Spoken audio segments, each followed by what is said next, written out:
Well, the news in Marxist circles in the recent weeks was the disturbing incident that took place with the Democratic Socialists of America meeting inside of Kansas.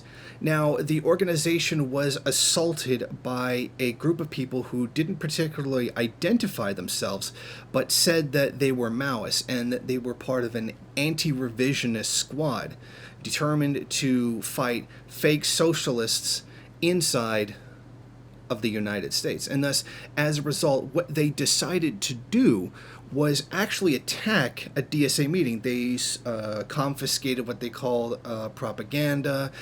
They attacked members. Apparently, it eventually devolved into violence. And there is some discrepancy on who actually initiated the violence, etc. But we'll put that aside for now. I mean, that's like the kind of situation that you know is going to blow up into violence anyway. Here's my question. What did attacking a DSA meeting actually accomplish? I mean, what did that achieve? To these Maoists, and it's interesting that this occurs in the same area where the Red Guards Kansas are and served the people Kansas are before they went dark for whatever reason.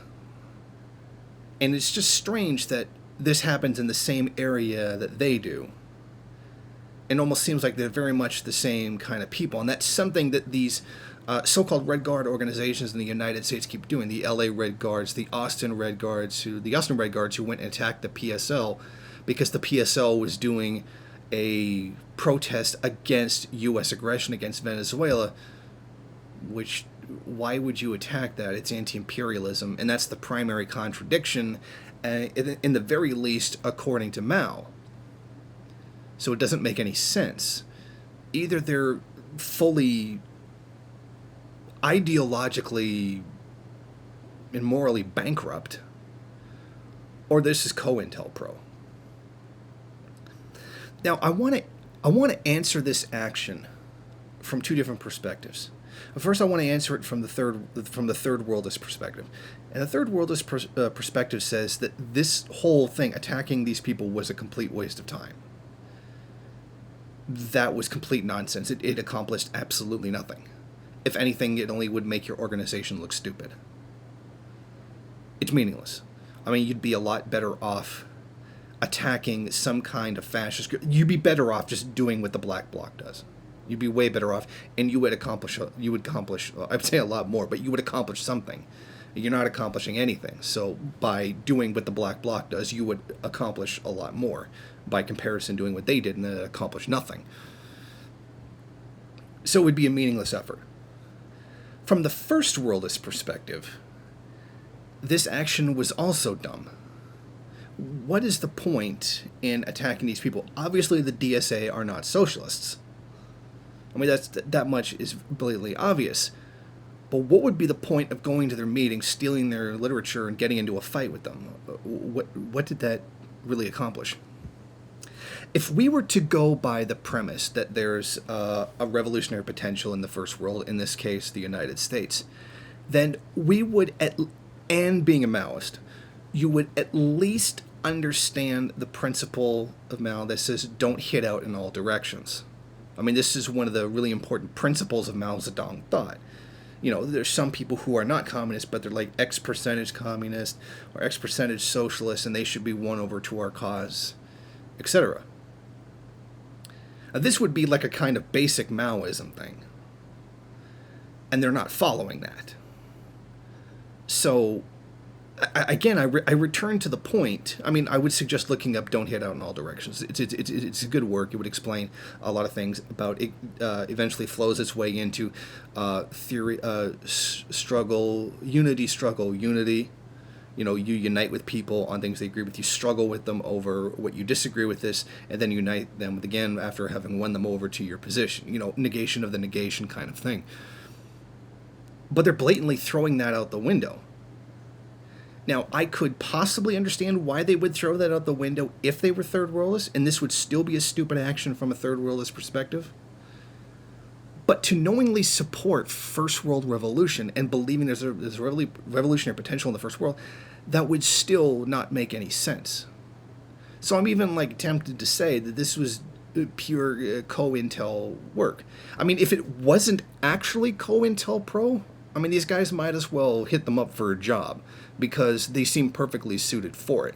They're just wrecking. I mean, this wouldn't mean anything. Like, if you went into a white supremacist rally and smashed them up, that would make sense. But from a first worldist perspective, it would make more sense to go in there and try to win them over to your side rather than just destroy them. That's not to say that the DSA are socialists. No, they're not. But, you know, theoretically, according to the first worldist belief, they could be won over to that position. I would disagree, but I'm giving them the benefit of the doubt from their own ideological position. So this whole situation of simply going in and attacking people who really present no threat to them, really, was a waste. You'd be a lot better off going after white supremacist groups.